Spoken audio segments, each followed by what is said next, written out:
지은이가 말씀과 기도로 양육되게 하여 주시고 주님의 기쁨이 되고 영광이 되는 삶을 살며 주께 드리는 헌신의 삶을 살게 하여 주옵소서. 친정 어머님에게 건강한 몸을 허락하여 주시고 외롭지 않게 하여 주시며 주님과 동행하며 참 친구 되게 하시고 하늘나라 소망과 기쁨으로 충만하게 하여 주옵소서. 시어머니에게 건강을 허락하여 주시고 평안을 주시고 미혹의 영으로부터 지켜주시옵소서. 최태순 집사님이 한 주간도 하나님의 말씀을 묵상하며 교훈을 얻어 믿음 안에서 생각하고 행하며 긍정적인 마음을 갖추게 하시고 감사를 항상 잃지 않게 하여 주시며 떡을 세우는 삶을 살게 하여 주옵소서. 우리 교회와 쉼터가 주님의 권능으로 지켜지게 하시고 항상 보호하여 주옵소서. 부모님에게도 영육간의 건강 허락하여 주시고 항상 지켜주시고 보호하여 주옵소서. 이 시간도 우리 입술의 찬양을 받아 주옵시고 우리 한 사람 한 사람에게 필요한 영양식을 공급하여 주옵소서. 모든 말씀 살아계신 예수 그리스도의 존귀하신 이름 받들어 기도드립니다. 미국에서 일어난 일이라고 합니다. 목사님이 두 사람이 술을 마시고 오토바이를 타고 길에서 질주를 했습니다. 경찰차가 발견하고 바로 쫓아와서 두 분이 음주 운전을 했으니 벌금을 내야 합니다. 그랬더니 이 목사님 술을 많이 마시고 취해서 비틀거리는 이 두 사람 하는 말이 우리 두 사람은 아닌데 우리 세 사람이에요. 우리 두 사람이 아닙니까? 아닙니다. 성경을 보게 되면 두세 사람이 모인 곳에 예수님도 함께 하신다고 했습니다. 우리 세 사람입니다. 그래서 아 그래요? 그러면 세 사람 벌금 내세요. 그렇다고 합니다. 미국이라든가 뭐 이런 유럽 나라라든가 이런 데는 술 먹고 운전하는 것에 대한 단속이 그렇게 엄하지는 않습니다. 근데 한국에서는 음주운전을 엄하게 단속을 합니다. 그래서 술을 한 모금만 먹어도 검사하면 나오는 거예요. 실제로 술을 먹고 운전하고 사고를 친 사람도 많이 있습니다. 그래서 음주운전을 아마 단속을 심하게 하는 것 같아요. 사람이 차 운전을 하다 보게 되면 맑은 정신에도 사고를 많이 칩니다. 맑은 정신에도 몰다가 뭐 조금 이 운전 미숙으로 남이 차를 막든가 사람을 치든가 뭐 옆에 있는 물건을 치든가 뭐 이렇게 이런 경우들이 참 많이 있는 거예요. 그런데 술 먹고까지도 하니까 얼마나 위험하겠습니까? 그래서 술을 먹으면 차를 몰지 않고 차를 먹겠으면 술을 먹지 말라 이런 말이 있습니다. 그만큼 요즘에는 차 운전하는 것이 점점 엄격해지고 있습니다. 저도 술을 안 마십니다만은 차 운전하면서 이렇게 보니까 너무나도 이 차가 위험한 물건이에요. 수시로 어떤 상황이 생길지 모릅니다. 그렇다고 차를 운전하지 않을 수도 없고 그래서 항상 조심 진짜 뭐 살 얼음판을 걷듯이 조심하면서 운전을 하고 있어요. 왜냐하면 이 사고가 나면 머리가 아프거든요. 사고가 나면 우선 먼저 누구 책임인지 따져야 됩니다. 그 자전거를 쳤든지 사람을 쳤든지 뭐 버스나 택시나 뭐 아니면 뭐 같은 승용차 서로 부딪혔는지 누가 책임인지 따져야 돼요. 복잡해요. 이거 뭐 진리가 없습니다. 어쨌든 그렇게 아주 나라의 법이 있는데도 불구하고 책임을 따지고 또 보상을 하더라도 누가 얼마나 책임이 80이 20인지 뭐 60에 40인지 이렇게 복잡합니다. 지금은 이제 차를 많이 타고 다니고 몰고 다니니까 심지어 보험료까지 나와가지고 보험까지 내도 나중에 다 할증이 돼가지고 차 운전하는 사람에게 다 돌아가게 되어 있어요. 근데 옛날에는 차가 없었잖아요. 사람들 주로 많이 쓰는 게 뭐냐? 나귀, 말, 소 이런 짐승들이에요. 근데 이제 옛날에 교통편이라든가 이런 뭐 밭에서 일하는 것들은 다 짐승이었어요. 근데 나귀라든가 말 같은 경우에는 비로소 좀 안전합니다. 그리고 원래 이 말이라든가 나귀라든가 이거는 화물만 싣고 다니기만 합니다. 화물을 싣고 다니기 때문에 그리고 타고 다니거나 이러기 때문에 그거를 소유하는 사람들이 잘 단속을 합니다. 그래서 말이라든가 나귀라든가 이런 교통 중심으로 사용하고 있는 이런 짐승들은 큰 사고를 안 치는데 소가 사고를 많이 치는가 봐요. 소는 뭐 물건도 싣고 다니거니와 소는 또 밭에서도 일하고 그리고 집에서 자주 써야 되니까 집에서 집집마다 거기다 키우니까 이 소가 사고를 치는 경우가 참 많은 거예요. 오늘 성경에 보게 되면 이 소에 관한 얘기들이 참 많이 나옵니다. 그리고 또 소는 또 뭡니까? 소는 또 제물에 속하기도 합니다. 제사를 드릴 때에 또 소를 잡아서 또 하나님 앞에 드려야 되니까 이 소에 대해서 많이 다루고 있는 거예요. 그래서 오늘 본문을 보게 되면 소 얘기가 많이 나오는 것입니다. 자, 우리 이어서 28절에서 30절 보겠습니다. 28절에서 30절 시작. 소가 남자나 여자를 받아서 죽이면 그 소는 반드시 돌로 쳐서 죽일 것이요 그 고기는 먹지 말 것이며 임자는 형벌을 면하려니와 소가 본래 받는 버릇이 있고 임자는 그로 말미암아 경고를 받았으되 단속하지 아니하면 남녀를 막론하고 받아 죽이면 그 소는 돌로 쳐 죽일 것이요 임자도 죽일 것이며 만일 그에게 속죄금을 부과하면 무릇 그 명령한 것을 생명의 대가로 낼 것이요. 아멘. 우리 집에 소가 있어요. 그런데 소가 평소에는 되게 이렇게 뭐라고 할까요? 온순한 소인데 풀려가지고 나가서 사람을 막 받아서 죽었어요. 그러면 어떻게 재판을 할 것인가? 우리 집 식구가 저 집에 소 때문에 죽었는데 화가 날 거 아니에요. 보복을 할 거 아니에요. 그러면 재판을 한다는 겁니다. 어떻게 재판을 할 것인가? 소는 돌로 쳐 죽이고 그리고 이 소는 일부러 받은 거 아니기 때문에 소주에는 책임이 없다 이렇게 되는 것입니다. 다른 경우가 있어요. 이 소가 사람을 받는 버릇이 있어요. 사람만 보면 막 뜨려고 해요. 그리고 남이 경고를 한 적이 있어요. 그리고 또 소가 다른 사람을 받은 이런 경력도 있어요. 전과가 있는 소예요. 네, 전과가 있는 소예요. 그런데도 이 단속을 안 하는 거예요. 그래서 소 사람 받아 죽였으면 소도 때려 죽일 뿐만 아니라 소 주인도 사형에 처하게 되는 거예요. 왜냐하면 나의 관리의 불찰로 인해서 다른 사람에게 생명의 피해를 주기 때문에 나도 같이 그만큼의 대가를 치러야 되는 거예요. 나의 실수 때문에. 그런데 문제는 뭐냐? 문제는 이 속전을 만약에 부과를 했다. 예를 들어 당신이 주기 싫으면 돈 내라. 그 사람의 생명의 속전을 내라. 가족을 잃은 사람들의 위로금을 그 사람들이 속이 내려갈 정도로의 큰 위로금을 줘야 되겠죠. 이럴 경우에는. 그런 경우에는 그냥 이렇게 돈으로 생명을 속할 수가 있다라는 것까지만 허용을 한 거예요. 그러니까 이 얘기의 핵심은 뭐냐? 우리 율법의 정신을 이제 추궁을 해서 볼 때에는 소가 사랑을 받은 다음에 어떻게 처리해야 될지도 중요하겠지만은 그것보다 더 중요한 것은 소를 키우는 사람이 최대한으로 소가 낯을 가지고 사랑을 받는 일이 없도록 해야 되는 거예요. 특별히 이 소가 사랑을 받은 적이 있거나 받는 버릇이 있다면 더더욱 소를 잘 건사를 해야 되는 거예요. 운전을 할 때도 방어 운전이라는 말이 있습니다. 사고 낸 다음에 어떻게 처리할까 생각하지 말고 사고 안 내도록 조심을 하라. 그래서 방어 운전이라는 말이 있어요. 미리 사고 나지 않도록 방어를 하라는 것입니다. 그게 운전의 기본 정신이에요. 사고 처리를 할 것이니까 문제가 아니에요. 최소한 사고를 내지 말아야 되는 거예요. 그것처럼 소를 키우는 사람이 될 수 있는 대로 얘는 짐승이니까 말귀를 못 알아듣고 사람을 존중하고 뭐 이런 게 없으니까 얼마든지 받을 수가 있으니까 잘 간증을 하고 단속을 하라. 이렇게 이게 바로 율법의 정신입니다. 율법의 정신은 다른 사람에게 해를 끼치지 않는 거예요. 할렐루야.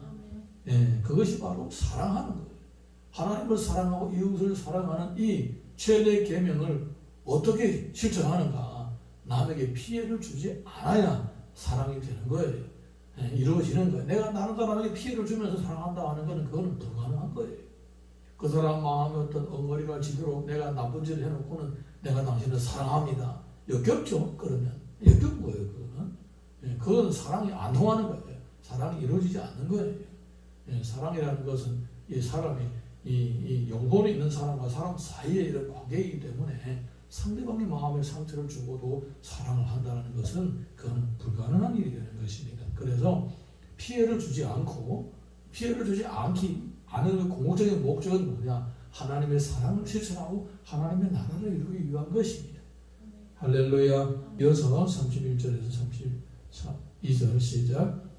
아들을 받든지 딸을 받든지 이 법규대로 그 임자에게 행할 것이며 소감하는 남족이나 여종을 받으면 소임자가 은 30세겔을 그의 상전에게 줄 것이요 손은 돌로 쳐서 죽일지니라. 어린 아이들을 쳐서 어떻게 하냐? 어른들하고 똑같다라는 거예요. 종은 어떻게 하냐? 종은 좀 다르다라는 거예요. 종은 주인의 상전의 재산이기 때문에 그 상전에게 상전의 몸값을 치르면 되는 겁니다. 상전의 몸값은 얼마냐? 은 30이라는 것입니다. 이 은 30이라는 개념은 아주 중요하죠. 나중에 가르다가 예수님을 팔 때에 은 30으로 팝니다. 그 전례가 어디서부터 왔느냐? 여기서부터 온 거예요. 그러니까 예수님이 생명체로 아기들의 손에 넘겨진 거예요. 돈 30냥으로. 그냥 종 취급을 받아서 종의 몸값으로 팔린 거예요.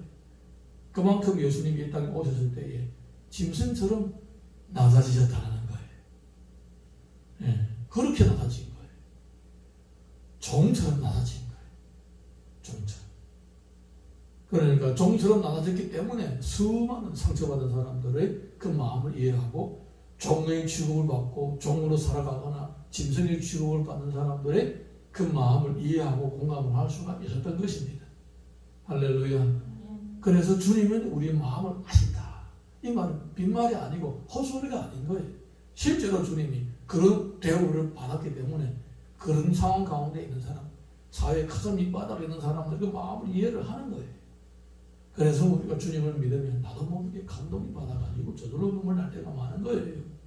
특별히 이렇게 사회의 밑바닥에서 많은 어려움을 겪고 있는 사람들이 주님을 믿게 되면 다른 사람에게 하는 게 아니에요. 우리 같은 사람 주님을 믿게 되면 이런 것이구나 라고 공감이 오게 되는 거예요. 할렐루야. 네, 자 이어서 33절에서 34절을 보겠습니다. 시작.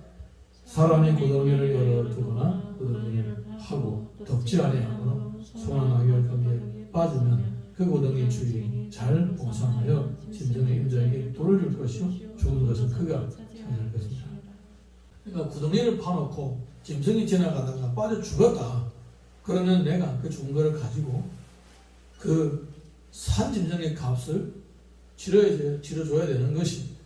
이거는 뭘 보여주는 것인가? 남에게 재산의 피해를 줬으면 그만큼 보상을 해야 된다는 것입니다. 그러니까 내가 평소에 뭔가를 할 때에 다른 사람에게 피해가 되지 않는가 항상 조심하고 생각을 해야 된다는 거예요. 뭐 예를 들어 이런 거 나중에 이런 얘기도 있습니다. 집을 지을 때 난간을 만들지 않는 거예요. 그 사람이 손님 와가지고 모르고 난간이 없어가지고 떨어져 죽었어요. 그러면 내가 대가를 치러야 돼. 보상해줘야 되는 거예요. 이런 경우. 그러니까 내가 뭔가를 할 때, 이거 좋은 일을 할 때라도 이것이 남에게 피해가 되지 않을까 미리 방어를 해야 된다는 것입니다. 그게 바로 사랑하기 전에 사랑하기 위한 몸짓이라는 거예요. 그것조차도 하지 않으면 사랑은 불안해지는 거예요. 사랑을 한다고 해도 그것이 상대방의 영혼까지도 전달이 안 되는 거예요. 상처받은 심령에게 사랑을 한다는 것은 어려운 거예요. 상처부터 먼저 해결을 해야 되는 거예요. 서로 마음에 등지고 있는 사람끼리 사랑을 한다는 건 불가능한 거예요. 서로 마음을 돌려세워야 되는 거예요. 그게 먼저예요. 그러니까 이미 돌려진 마음도 우리가 돌려세워야 되는데 내가 실수로 인해서 다른 사람의 마음이 돌려지게 만들었다. 나를 등지게 만들었다. 이거는 사실 어떻게 보게 되면 좀 어리석은 짓일 수도 있다는 거예요.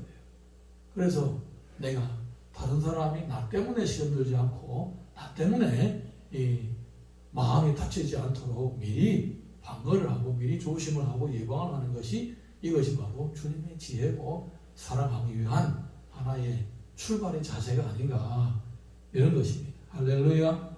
네, 35절에서 36절 이어서 읽어보겠습니다. 시작. 이 사람의 소가 저 사람의 소를 받아 죽이면 살아있는 소를 팔아 값을 반으로 나누고 또한 죽은 것도 반으로 나누려니와 그 소가 본래 받는 버릇이 있는 줄 알고도 그 임자가 단수하지 아니하였으면 그 서로 소를 갚을 것이요 죽은 것은 그가 차지하시니라. 소가 두 마리가 싸워서 죽었다. 하나는 죽었다. 그러면 반반으로 산 것도 절반, 죽은 것도 절반 나누는 거예요. 나눠 가지는 거예요. 그런데 문제는 이 받는 버릇이 있는 소가 다른 소를 받아 죽였다. 그러면 바꾸는 거예요. 그래서 받는 버릇이 있다는 것은 내가 고의적으로 이것이 다른 사람이나 짐승에게 피해를 줄 수 있는 존재라는 것을 알면서도 단속하지 않는 것은 주인의 불찰이다. 주인의 잘못이다. 이렇게 판단하고 있는 것입니다. 그러니까 고의성이 있느냐 고의성이 없느냐 내가 관리의 불찰인가 이런 것들이 상당히 중요한 거예요. 상당히 중요한 것입니다. 그래서 사실은 내가 어떤 실수라든가 불찰로 인해서 다른 사람에게 피해를 준다는 것은 그 사람에게 상처가 되는 거예요. 다른 사람에게 피해를 주는 거예요. 이런 경우에는 반드시 보상을 해야 된다는 거예요. 마태복음을 보게 되면 18장 6절에서 7절 보게 되면 누구든지 나를 믿는 이 작은 자 중 하나를 실족하게 하면 차라리 연자맷돌이 그 목에 달려서 깊은 바다에 빠뜨려지는 것이 나으리라. 실족하게 하는 일들이 있음으로 말미암아 세상에 화가 있도다. 실족하게 하는 일이 없을 수는 없으나 실족하게 하는 그 사람에게는 화가 있도다. 내가 누구를 실족하게 하면 그 사람에게는 큰 피해가 된다는 겁니다. 목에다가 연장맷돌을 매서 바다에 던지는 것과 같다라는 거예요. 그렇게 잔인하다는 거예요. 나의 불찰로 인해서 다른 사람에게 피해를 주는 것. 그러면 피해를 준 사람은 나는 어떤가? 화가 있다는 거예요. 그러니까 남에게 피해를 주지 말라는 것을 성경에서 이렇게 아주 극단적인 표현으로 말씀해주고 있는 거예요. 고린도전서 8장 13절 보게 되면 그러므로 만일 음식이 내 형제를 실족하게 한다면 나는 영원히 고기를 먹지 아니하여 내 형제를 실족하지 않게 하리라. 내가 만약에 음식 먹는 것 때문에 다른 사람이 시험 들었다. 그러면 그 음식을 내가 안 먹겠다는 거예요. 그 정도로 이 성경에 보게 되면 이 다른 사람을 시험 들지 않게 하는 것을 철저하게 다뤄야 된다는 것을 보여주고 있는 것입니다. 다른 사람에게 피해를 뭐 재산에 피해든지 뭐 심연에 피해든지 피해를 준다는 것은 이거는 악한 행실인 거예요. 알고 했든 모르고 했든 다 책임이 있는 거예요. 그래서 항상 내가 최대한으로 나의 실수나 불찰로 인해서 다른 사람이 피해를 주지 않음으로 인해서 하나님의 사랑이 나를 통하여 전파되는 것이 지장이 없고 주의 나라가 이루어질 때에 지장이 없어야 될 줄로 믿습니다. 이 시간 우리가 기도할 때에 다른 사람에게 피해를 주지 않도록 내가 미리 예방을 하고 미리 방어를 할 수 있는 그러한 지혜를 허락하여 주옵소서. 사고를 친 다음에 남에게 피해를 준 다음에 수습을 하려고 하는 것보다 미리 사고가 나지 않도록 그렇게 대처를 할 수 있는 은혜를 달라고 기도하고 그리고 그로 말미암아 주의 사랑을 전하고 주님의 나라가 이루어질 때에 가로막히는 것이 없게 하여 주시옵소서. 다친 마음이 없게 하여 주시옵소서.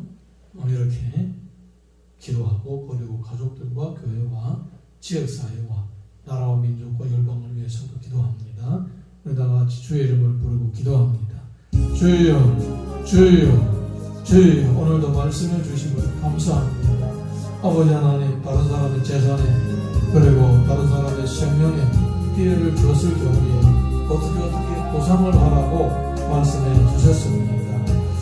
물론 사고가 난 다음에 바르게 마무리하고 원망과 또 상처가 없도록 사람들의 마음이 다치지 않도록 잘 처리하는 것도 중요하지만 무엇보다도 사고를 내지 않는 것이 더 중요하다는 것을 다시 한번 느꼈습니다. 아버지 하나님 율법의 기본 정신은 이것을 하지 말라 저것을 하지 말라 그럼으로 인해서 다른 사람의 마음이 다치지 않도록 하고 그 그리고 하나님의 사랑을 전하고 하나님의 나라를 이루기 위한 그러한 기초인 줄로 믿습니다. 아버지 하나님, 주여 주여, 다른 사람이 하나님의 나라를 받아들이고 그리고 복음을 받아들이는데 우리 때문에 마음에 다치는 일이 없게 하여 주시기를 원합니다. 아버지 하나님, 지혜를 주시옵소서. 사고를 친 다음에 수술을 하는 것이 아니라 최대한으로 사고를 미리 방어를 하고 예방을 할 수 있는 지혜와 은혜를 내려 주시옵소서. 아버지 하나님, 주여 주여 주여, 은혜를 주시옵소서. 은혜를 주시옵소서. 은혜를 주시옵소서. 아버지 은혜를 주시옵소서. 그리고 또 오늘 하루도 자신을 위해 기도하고 교회를 위해 기도하고 가족들과 지역사회, 나라와 민족과 열방을 위해서도 기도합니다. 아버지 하나님께서 들어주시고 응답하여